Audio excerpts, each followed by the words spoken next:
The silver ships appeared in Earth's orbit on a Tuesday morning. They were massive, each one the size of a small city, and they hung in the sky like impossible dreams made real. The people of Earth stopped and stared. Some were afraid. Others were excited. All of them knew that nothing would ever be the same again. The aliens called themselves the Galactic Council. They had been watching Earth for over 50 years, studying humanity from a safe distance. Now they had decided that humans were ready to join the greater community of intelligent species.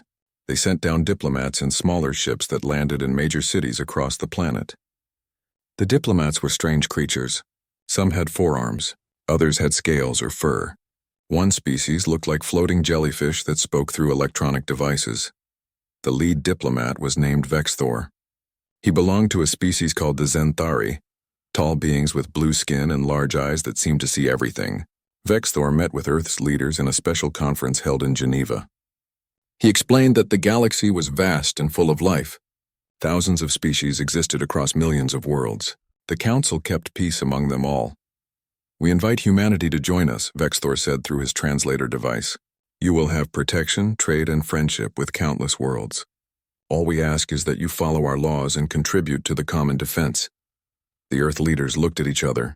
They had many questions, but the most important one came from General Sarah Martinez of the United States Marine Corps. "What do you mean by common defense?" she asked. Vexthor made a gesture that the translator interpreted as a smile. "Pirates and raiders exist even in space. Sometimes disputes arise between worlds. The Council maintains peacekeeping forces. Each member species contributes what they can. For a new species like yours, we expect very little, perhaps a few hundred soldiers to serve alongside our forces. Think of it as a learning experience." The humans agreed. Within 6 months, Earth became the newest member of the Galactic Council. It was exciting. Human scientists studied alien technology. Human traders began selling Earth goods to alien markets, and human soldiers prepared to serve alongside alien warriors. The first human military unit assigned to Council service was Bravo Company, 2nd Battalion, 5th Marines. 200 men and women, all volunteers, traveled to a Council military base on a planet called Sanctuary Prime. The base commander was a Hivrak named Chiton 7, a creature that looked like a large insect standing on its back legs. Chiton 7 examined the humans with his compound eyes. They looked soft to him. Their skin had no armor. They had only 2 arms and 2 legs. They carried weapons that seemed crude compared to plasma rifles and energy shields. The commander felt disappointed. How could such fragile creatures help defend the Council? "Welcome to Sanctuary Prime," Chiton 7 said. "You will train with our forces and learn proper combat doctrine. Perhaps in a few years, you will be ready for actual service." Lieutenant Jake Morrison, the human company commander, simply nodded. "Yes, sir. We're ready to learn." The first few weeks passed quietly. The humans trained hard. They learned to use alien equipment and studied alien tactics. The other soldiers at the base watched them with curiosity. Some aliens made friends with the humans. Others kept their distance. Everyone assumed the humans would be average soldiers at best. After all, Earth was a peaceful garden world with light gravity and a comfortable climate. How tough could its warriors be? Then the pirates attacked. It happened during a routine convoy mission. 3 transport ships were carrying supplies from Sanctuary Prime to a mining colony at the edge of Council space. Bravo Company was providing security, along with a company of Zenthari soldiers and some Hivrak warriors.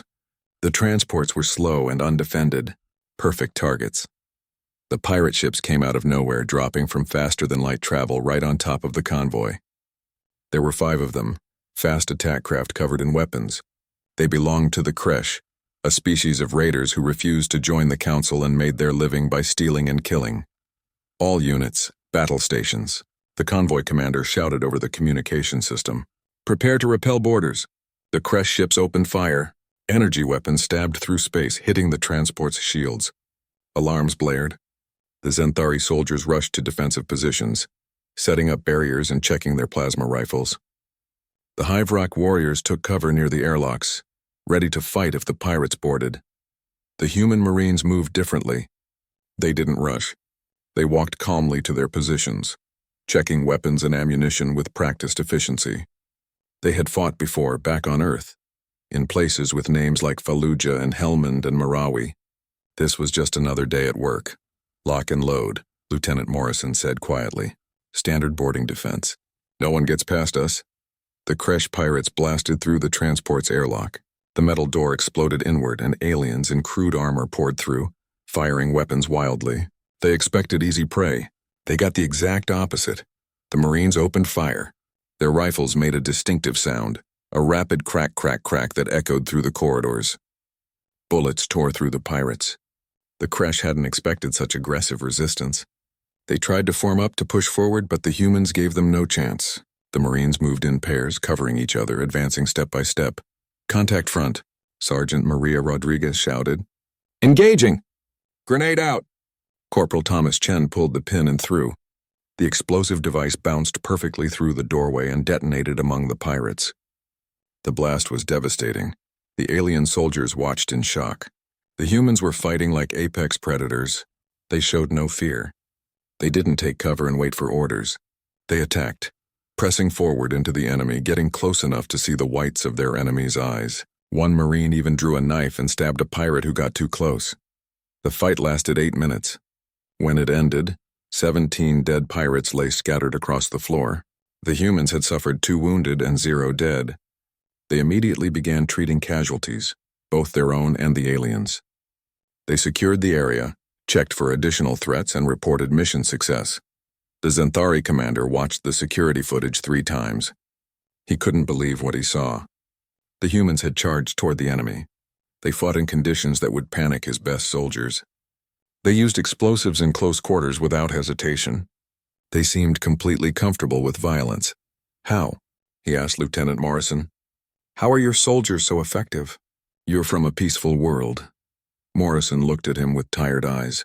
Sir, with respect, Earth isn't peaceful. We've been fighting wars for our entire history. Every Marine here has seen combat. This wasn't our first fight. It probably won't be our last. The commander checked Earth's military history. What he found horrified him. Humanity had fought thousands of wars. Millions of battles. Death counts in the hundreds of millions.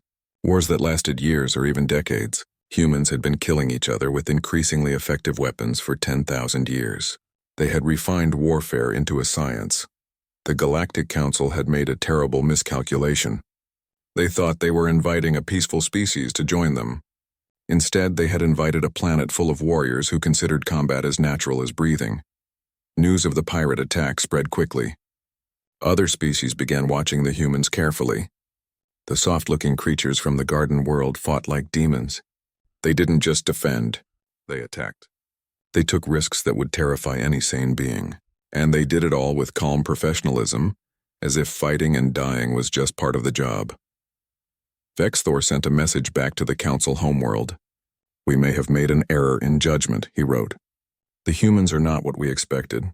Their standard infantry fights like our elite shock troops. They are aggressive, tough, and extremely dangerous.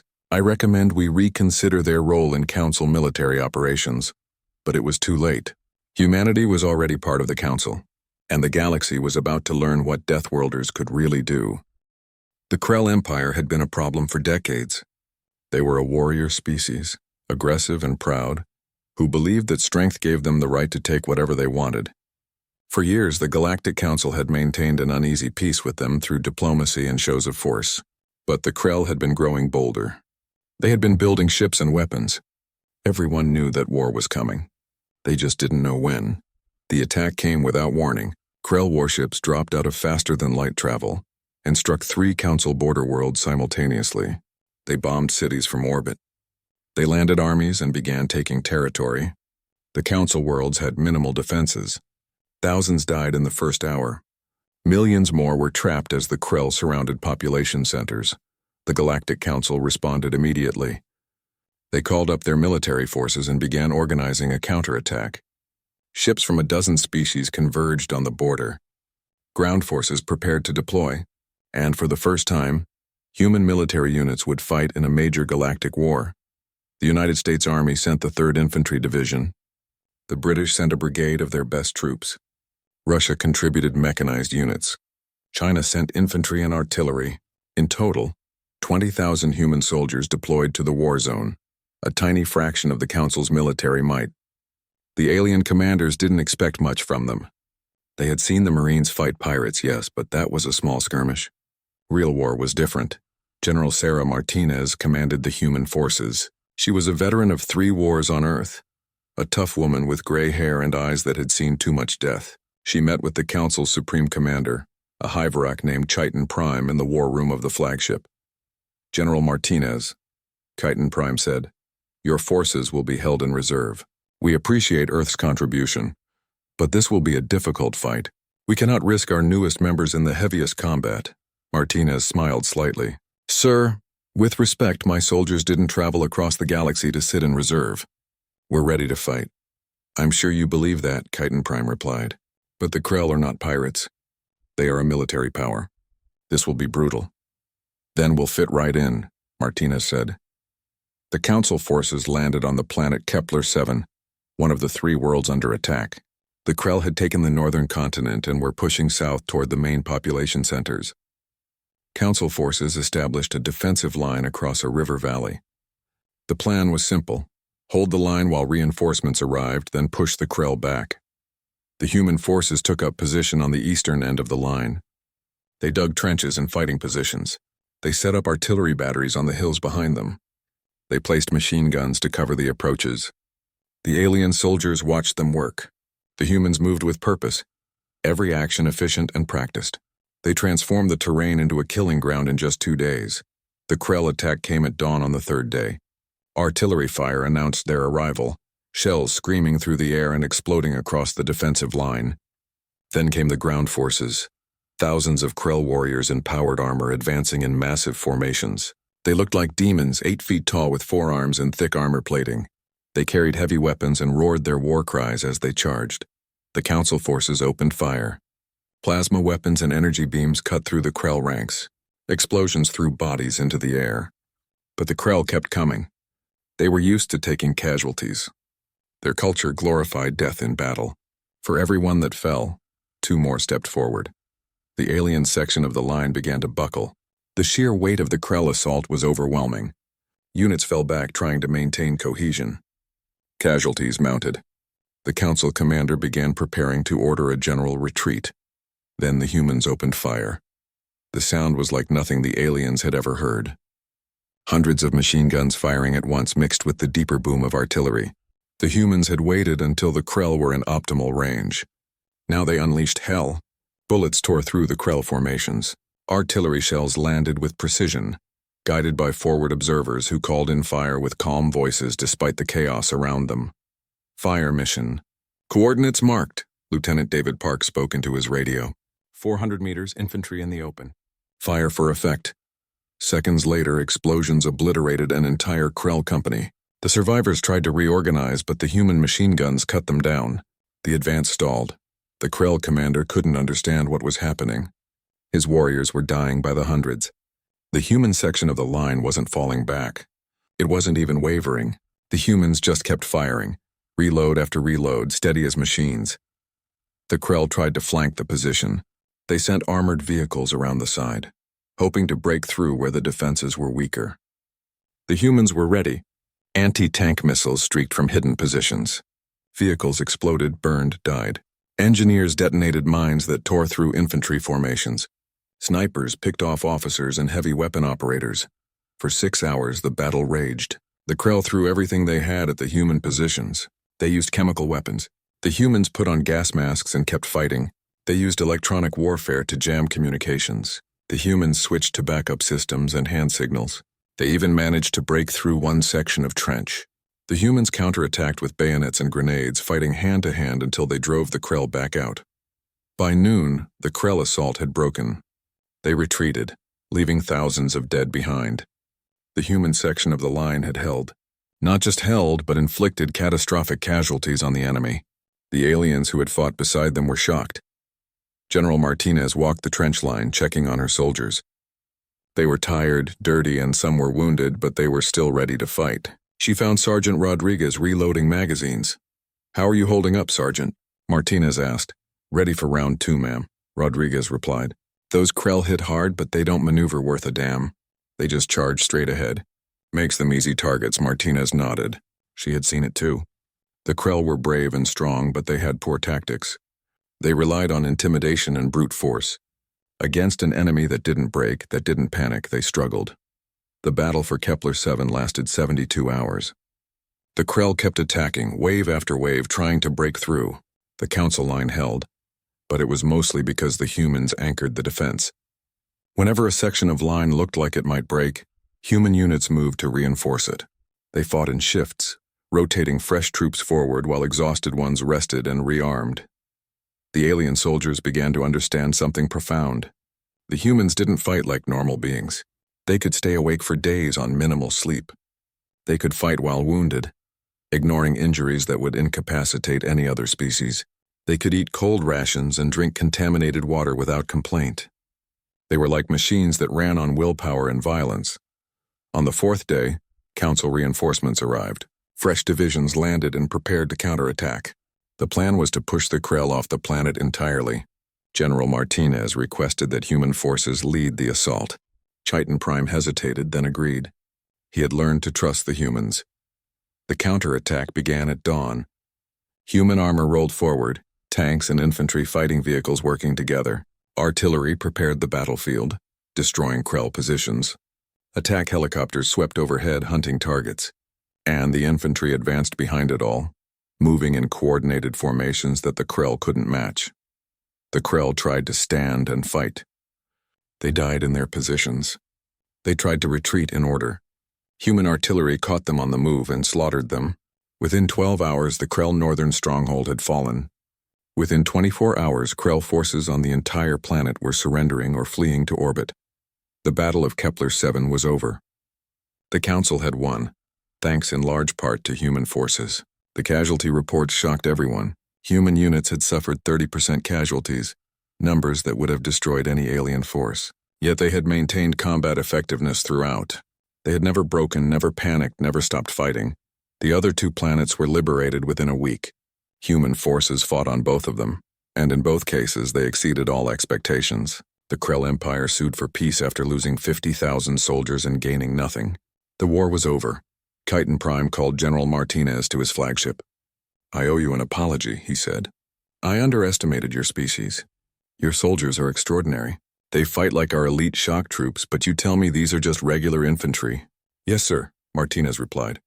"These are standard Army and Marine units. Nothing special?" "Nothing special," Chiton Prime repeated slowly. He had reviewed the combat footage. The humans had done things he had never seen before. They charged into enemy fire. They fought at close range with blades and bare hands. They refused to surrender even when surrounded and outnumbered. If these were regular troops, what were human elite forces like? He decided he didn't want to know. The Galactic Council awarded the humans medals and honors. They threw parades and gave speeches about human courage. But behind closed doors, Council military analysts were writing very different reports. Humanity, they concluded, was the most dangerous military power in known space. Their standard infantry outperformed every other. The Krell Empire was in chaos. They had lost the war against the Council, lost territory, lost ships, and lost face. But they still had their pride, and they were planning revenge. 3 Krell warlords led the effort. War Chief Grath ruled the military forces. High Commander Vec controlled the intelligence networks. And Supreme Leader Thros commanded everything from his fortress world deep in Krell space. These 3 leaders were the most protected individuals in the Empire. Grath lived on a military base surrounded by 10,000 elite warriors. Vec stayed in an underground bunker that could survive nuclear strikes. Thros never left his fortress, a massive complex with shields, sensors, and automated defenses that could detect a fly from orbit. They were untouchable, or so they believed. On a Tuesday morning, all 3 died. Grath was found in his private quarters with his throat cut. His guards had heard nothing. Security cameras showed no one entering or leaving. One moment he was alive, reviewing battle plans. The next moment he was dead, bleeding out on his desk. The guards who found him were executed for failing in their duty, but they died swearing they had been at their posts all night. No one had passed them. No one could have. Vec died even more mysteriously. He was in his bunker, 300 meters underground, behind blast doors that required 3 separate codes to open. His bodyguards were outside. He was alone in his command center, coordinating intelligence operations. Then his communication screen went dark. When his guards finally cut through the door, they found him dead at his console, A single bullet hole in his head. No weapon in the room. No way for anyone to get in or out. Thros was the most protected of all, yet he died the same day as the others. His fortress had every defense imaginable. Energy shields, motion sensors, thermal imaging, guard patrols every 100 meters. He stayed in the central tower, surrounded by layers of security. Yet somehow someone got to him. He was found in his throne room, dead from a knife wound to the heart. The knife was human-made, a simple combat blade.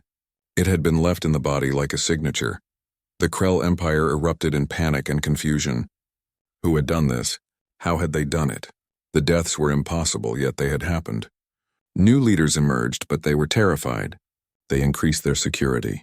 They trusted no one, and they started hearing stories. Krell soldiers began reporting strange things. Guards on night watch would hear footsteps but see nothing. Sentries would vanish from their posts only to be found hours later with no memory of what happened. Security cameras would glitch for a few seconds, and when they came back online, officers would be dead.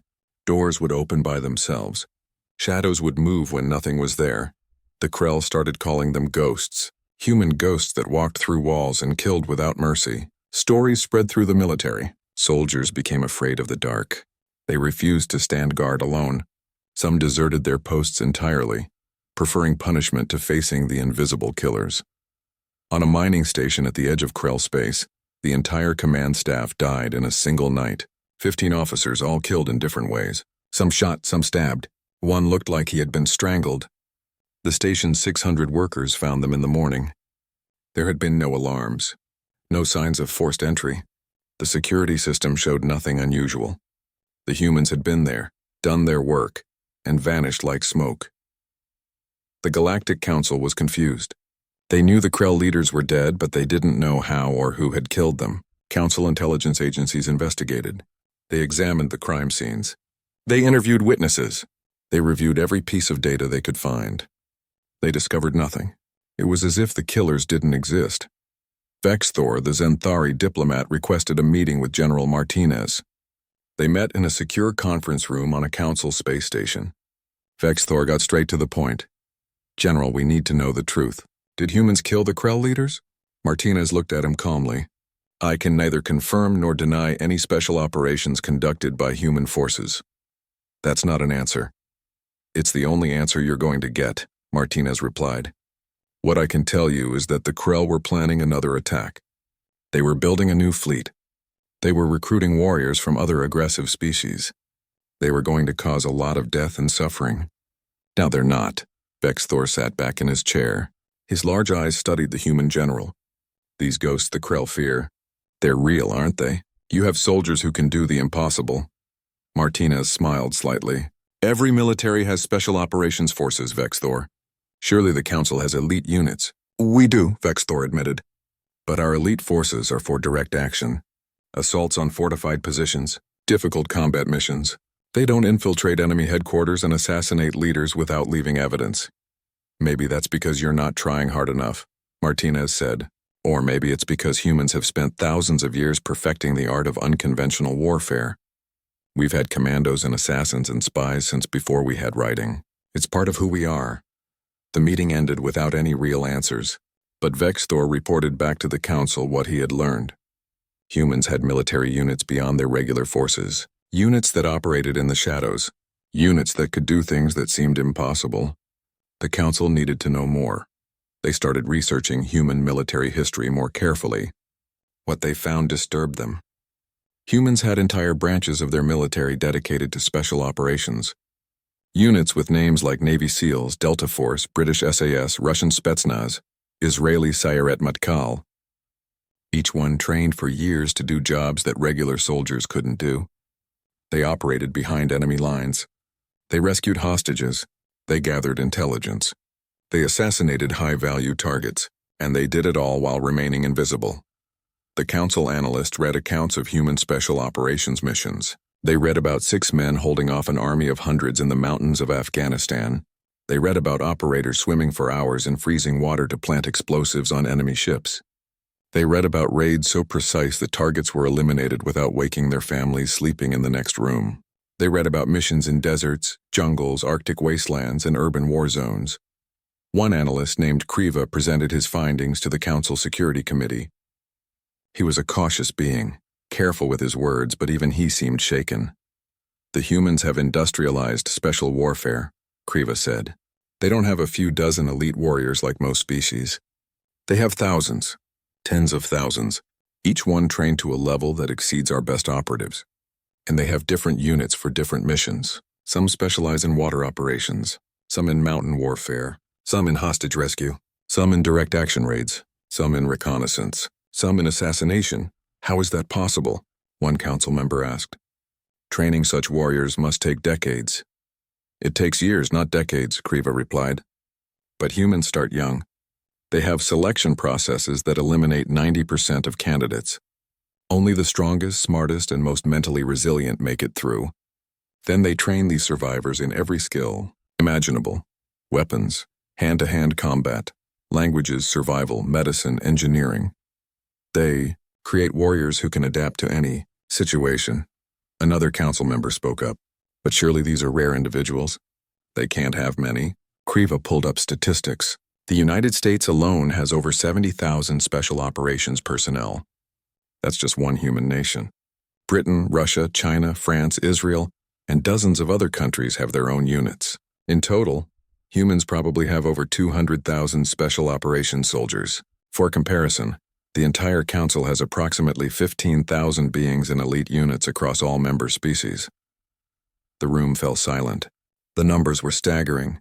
Humanity had created armies of ghosts, warriors who specialized in the impossible, and they had used them against the Krell with devastating effect. What do we do with this information? The committee chairman asked. We acknowledge the truth, Vexthor said. He had been sitting quietly in the corner, listening. When we invited humans to join the council, we thought their regular military was impressive. We were wrong. Their regular military is just the beginning. Their special operations forces are something else entirely. They're what happens when a warrior species from a death world decides to create the ultimate soldiers. The council members looked at each other with a mixture of fear and respect. They had seen human regular forces in action during the Krell War. Those forces had been terrifying enough. But now they knew the truth. Humans had warriors who made their regular soldiers look gentle. One thing was certain. No one in the galaxy wanted to be on the receiving end of a human special operations mission. The Krell had learned that lesson. The bodies of their leaders were proof enough. Back on Earth, in a classified military base, a group of tired men and women were being debriefed after their missions in Krell space. They had infiltrated the most secure locations in the EMP. The Galactic Council Security Committee had a problem. They knew humans had special operations forces. They knew these forces were effective. But they didn't understand how effective, and that uncertainty made them nervous. They needed information. They needed to see what human operators could actually do. Vexthor proposed a solution. Request a demonstration, he suggested. Ask the humans to show us their capabilities in controlled exercises. We'll provide scenarios, and they'll show us how they would handle them. Then we'll have our elite forces attempt the same scenarios. This way, we can measure the difference objectively. The council agreed. General Martinez received the request and smiled when she read it. They want a demonstration? She said to her staff. Let's give them one they'll never forget. 3 weeks later, the demonstration began on a council training facility on the planet Demos 4. The facility had everything needed for realistic combat training. Urban areas for close quarters battle. Wilderness for survival training. Mountains, deserts, and forests. Mock-up buildings and vehicles. Sensor systems to track every movement. It was perfect. The council had invited observers from 30 different species. Military commanders, intelligence officers, and government officials all came to watch. They wanted to see if humans were really as good as the rumors suggested. The council also brought their best warriors, a company of Zenthari elite guards, a platoon of Hyvrak shock troops, a squad of core assassins, beings who had trained their entire lives for combat. These were the finest warriors the galaxy had to offer. The humans arrived in simple transport ships. 12 operators stepped off carrying basic gear. They wore plain uniforms with no insignia. They carried rifles, pistols, and knives. They looked completely ordinary.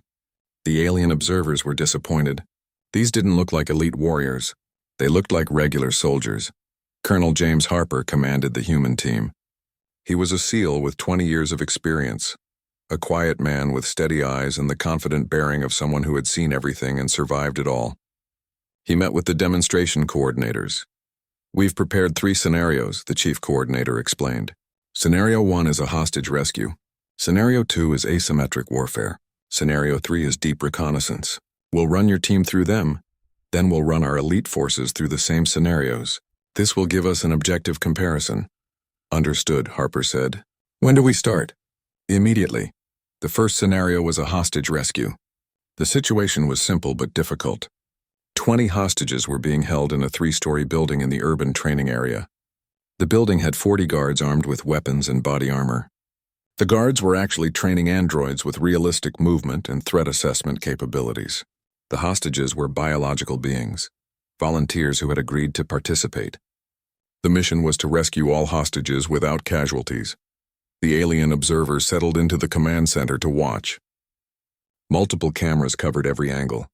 Sensors tracked heat signatures and movement. Computer systems measured time, ammunition used, and casualties inflicted. Everything would be recorded and analyzed. Colonel Harper and his team studied the building from a distance. They had maps and sensor data, but they spent an hour watching the structure, noting patrol patterns and entry points. Then they made their plan. The assault began at night. The observers watched their screens as the 12 operators approached the building. They moved like shadows, utterly silent. 6 operators scaled the outer wall using climbing equipment. The other 6 prepared to breach the front door. Everything happened simultaneously. The breach was explosive, literally. The front door vanished in a controlled detonation. Flashbang grenades flew through the opening, brilliant bursts of light and sound that would have stunned any real guards. The operators poured through, weapons up, moving with fluid precision. Each one seemed to know exactly where to go, what to do, without needing to communicate.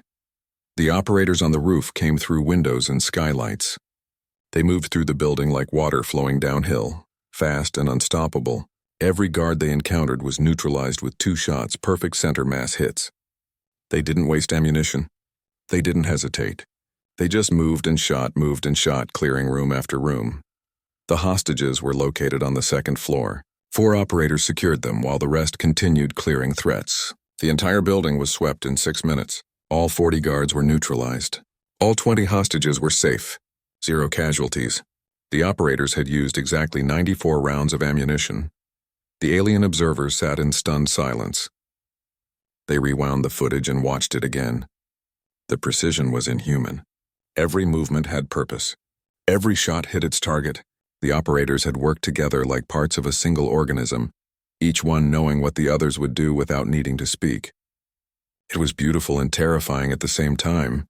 That was acceptable, the chief coordinator said weakly. Now let's see our forces attempt the scenario. The Zenthari elite guards went next. They were professionals, well-trained and experienced. They planned their assault carefully and executed it properly.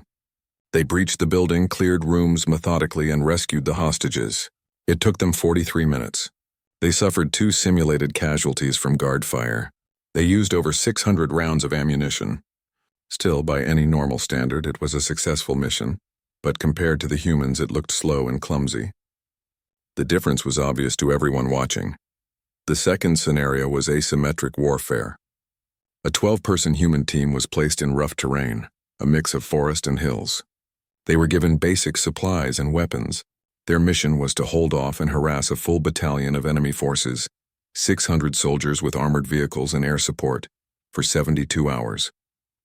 The enemy's mission was to advance through the territory and capture an objective on the far side. This scenario would test survival skills, tactical thinking, and the ability to fight outnumbered. The alien observers expected the human team to do well initially, but eventually be overwhelmed. 12 against 600 was impossible odds even for skilled soldiers. Colonel Harper and his team disappeared into the wilderness.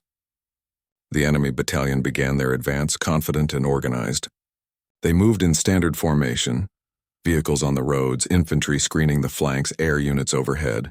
They expected to reach their objective within a day. The first attack came after 2 hours. A roadside bomb destroyed the lead vehicle. Sniper fire killed 3 officers. Then silence. The battalion stopped and tried to locate the attackers. They found nothing. No heat signatures. No movement. The humans had struck and vanished like ghosts. The attacks continued for 3 days. Every time the battalion tried to advance, something happened. Mines destroyed vehicles. Snipers picked off key personnel. Night raids hit command posts. The humans seemed to be everywhere and nowhere. They attacked, withdrew, and attacked again from a different direction. The battalion became paranoid and exhausted. They spread their forces thin, trying to cover every approach. They wasted ammunition shooting at shadows. By the end of 72 hours, the battalion had barely advanced halfway to their objective. They had lost 23 vehicles and taken over 100 casualties, all simulated but very realistic. Morale was shattered. The commander requested permission to withdraw, and the human team emerged from the wilderness looking tired but unharmed. They had used less than 500 rounds total. They had moved over 100 kilometers through rough terrain. They had eaten, slept, and fought while being constantly hunted. And they had won. The HFY shock troops attempted the scenario next. They fought bravely and inflicted some casualties, but they were found and eliminated within 18 hours. They couldn't match the human ability to remain hidden and mobile while constantly striking the enemy. It was a different kind of warfare, one that required patience, discipline, and skills that most soldiers didn't possess. The third scenario was deep reconnaissance. A 2-person team would infiltrate hostile territory, observe an enemy base, gather intelligence, and exfiltrate without being detected. The base had over 300 guards, sensor systems, patrol drones, and automated defenses. It covered 10 square kilometers. The team would have to remain undetected for 1 week, while gathering detailed information about the base layout, troop movements, and defensive capabilities. 2 human operators volunteered, Lieutenant Sarah Chen and Sergeant Marcus Webb. They were rangers, specialists in reconnaissance. They studied maps of the area and equipment manifests. Then they simply walked into the wilderness and vanished. For 7 days, the alien observers watched the sensor feeds. They saw nothing. The guards at the base went about their routines normally. Patrols walked their routes. Drones flew their patterns. Nothing seemed unusual. The observers began to think the humans had failed, that they hadn't been able to get close to the base. On the 8th day, Chen and Webb walked out of the wilderness and submitted their report. It was 40 pages long and included detailed drawings of the base layout, schedules of guard shifts, locations of every sensor and weapon system, and photographs of key buildings. They had been inside the wire. They had moved through the base freely.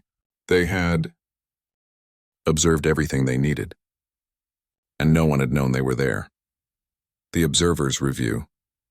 The warning came from a deep space observation station on the edge of Council territory. The sensors had detected something moving through space, something massive. At first, the operators thought it was a glitch. Then they realized it was real. Ships were coming. Thousands of them moving in a coordinated swarm. Behind the ships came something worse. Vast biological constructs that looked like asteroids but moved with purpose. The Vrel swarm had arrived. The Vrel were not a species anyone wanted to meet.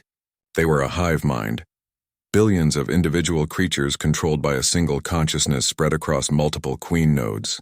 They had consumed entire sectors of the galaxy, turning planets into breeding grounds and using the biomass to create more Vrel. They didn't negotiate. They didn't retreat. They simply expanded like a cancer growing across the stars.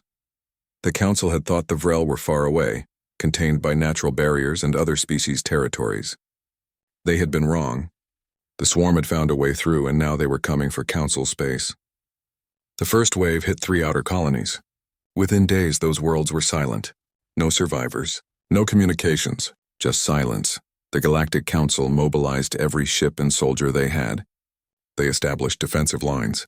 They evacuated civilians from border worlds. They prepared for the fight of their lives. Humanity sent its fleets and armies. The war that followed was unlike anything the galaxy had ever seen. The Vrel didn't fight like normal enemies. They attacked in endless waves. Every soldier killed was replaced by 10 more. They adapted to weapons and tactics in real time, their hive mind learning from every encounter. They used biological weapons, diseases engineered to kill specific species. They deployed creatures designed for different tasks, some for direct combat, others for infiltration, others for destroying infrastructure. For 3 months, the Council fought and died. They won battles but lost the war. The Vrel kept coming. Every planet they took gave them more resources to make more Vrel. The casualties were staggering. Entire fleets were destroyed. Worlds were overrun. Millions died. The Council began preparations to evacuate their core worlds and retreat to fortified systems. They were losing, and everyone knew it. General Martinez attended the War Council meeting via hologram. She had been fighting the Vrel on multiple fronts, and she looked exhausted. Her uniform was dirty and her face had new scars, but her eyes were still sharp. "We need a new strategy," Titan Prime said. He commanded the Council forces, and even his mechanical voice sounded tired. "Conventional warfare isn't working. The Vrel adapt too quickly. We kill millions and they replace them in days. We're losing. We need to attack their command structure," Vexthor suggested. "The Queen nodes control everything. If we can destroy them, the swarm will fragment." "We've tried," a Zenthari admiral replied. "The Queen nodes are protected by millions of Vrel. They're on heavily fortified worlds or inside mobile hive ships. We can't get close enough to strike them." Martinez leaned forward. "What if we don't try to fight through the swarm? What if we go around it?" Everyone turned to look at her hologram. "Explain," Chitin Prime said. "Special operations," Martinez replied. "Small teams inserted deep behind Vrel lines. They locate the Queen nodes and destroy them. Surgical strikes instead of frontal assaults." The Council members looked skeptical. "General, the Vrel territory extends across dozens of star systems. The Queen nodes could be anywhere, and the environments there are hostile. Toxic atmospheres, extreme radiation, biological hazards. No one could survive long enough to complete such missions. Human Special Operations Forces can," Martinez said quietly. "That's what they're trained for. Impossible missions in hostile environments. We've been doing it for thousands of years." There was silence. Finally, Vexthor spoke. "Are you volunteering your operators for this?" "Yes," Martinez said. "Give me access to your intelligence. Tell me everything you know about the Vrel command structure. I'll organize the missions." The Council agreed. They had no other options. Within a week, Human Special Operations Command had analyzed all available intelligence. They identified 47 Queen nodes across 12 star systems. Each one controlled a sector of the swarm. Destroying them all would fragment the Vrel into manageable pieces. But the missions would be suicide runs by any normal calculation. Colonel Harper called his operators together. There were 600 of them, gathered from SEAL teams, Delta Force, British SAS, Russian Spetsnaz, and a dozen other units. These were the best of the best men and women who had proven themselves in countless missions. Harper explained the situation honestly. "This is going to be the hardest thing any of us has ever done," he said. "We're going deep into Vrel space. The environments will try to kill us. The swarm will be everywhere. Intel will be limited. Support will be minimal. Extraction is not guaranteed. Some of us won't come home." He paused and looked at his people. "That said, this is the mission. The galaxy is dying. Billions of people are counting on us. We're the only ones who can do this. So I'm asking for volunteers. Everyone who's willing, step forward." All 600 operators stepped forward without hesitation. Not a single one stayed back. Harper felt pride swell in his chest, but he kept his face neutral. "Good, get your teams together. We deploy in 48 hours. The missions began. Human teams infiltrated Vrel space using stealth ships that could avoid detection. They were inserted on target worlds via drop pods or small shuttles. Then they were on their own. Each team had to locate their target Queen node, get close enough to destroy it, and escape if possible. The missions took weeks or even months. Team 7, led by Lieutenant Chen, landed on a world called Vrel Prime 9. The atmosphere was methane and ammonia, toxic to breathe. The temperature was minus 40 degrees. The landscape was covered in Vrel biostructures, pulsing organic towers that processed biomass. Chen's team wore sealed suits and carried enough supplies for 30 days. They had to find the Queen node somewhere in this nightmare. They moved at night when Vrel activity decreased slightly. They hid during the day in whatever cover they could find. They navigated by landmarks since electronic equipment was unreliable in the interference-heavy environment. After 16 days, they located the Queen node. It was inside a massive biostructure that looked like a mountain of flesh and chitin. Guards surrounded it. Thousands of Vrel warriors specifically designed to protect the Queen. Chen and her team couldn't fight through them. They had to be smart. They spent 3 days observing, learning the patterns. Then they found their opportunity. A supply tunnel led into the structure, used by worker Vrel to bring nutrients to the Queen. The team entered through the tunnel, moving slowly to avoid detection. The inside of the structure was worse than the outside. The walls were alive, pulsing with organic activity.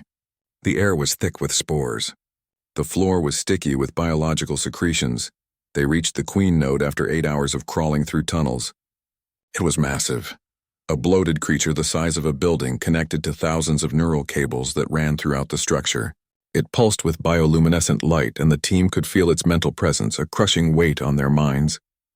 Chen had to force herself to move forward. They placed their charges, powerful explosives designed to destroy biological targets. They set the timers for 10 minutes and retreated as fast as they could. They were halfway out when the Queen detected them. Alarms sounded, biological alerts that echoed through the structure. Vrel warriors poured into the tunnels. The team fought their way out. Chen lost 2 operators in the tunnel fighting. Sergeant Webb took a Vrel claw through his shoulder but kept moving. They burst out of the structure seconds before the charges detonated. The explosion was catastrophic, destroying the Queen and much of the biostructure. The Vrel in that sector immediately became disorganized, their hive mind connection severed. Chen's team reached their extraction point with 4 survivors out of 6. They were picked up by a stealth shuttle and returned to friendly space. Chen filed her report, buried her dead, and prepared for the next mission. Similar stories played out across Vrel space. Teams succeeded, teams failed, teams died. Some missions went perfectly. Others ended in disaster. Sergeant Rodriguez and her team were overrun on Vrel Prime 12. They transmitted their final report while fighting to their last breath. Captain Morrison's team completed their mission but couldn't extract. They remained behind enemy lines for 3 months, surviving on scavenged supplies and sheer willpower, before finally reaching friendly forces. Slowly, the tide began to turn. Each destroyed Queen node fragmented the swarm. Vrel forces became uncoordinated. They stopped adapting to tactics. They made mistakes. Council forces pushed forward, reclaiming lost territory. The Vrel were dying. After 3 months of operations, 46 Queen nodes had been destroyed. Only one remained, the Prime Queen, the original consciousness that had spawned the swarm. She was located on the swarm core world, protected by millions of Vrel and every defense the hive mind could create. Intel suggested the core world was nearly impenetrable. General Martinez personally briefed the final mission. 60 operators would deploy together, the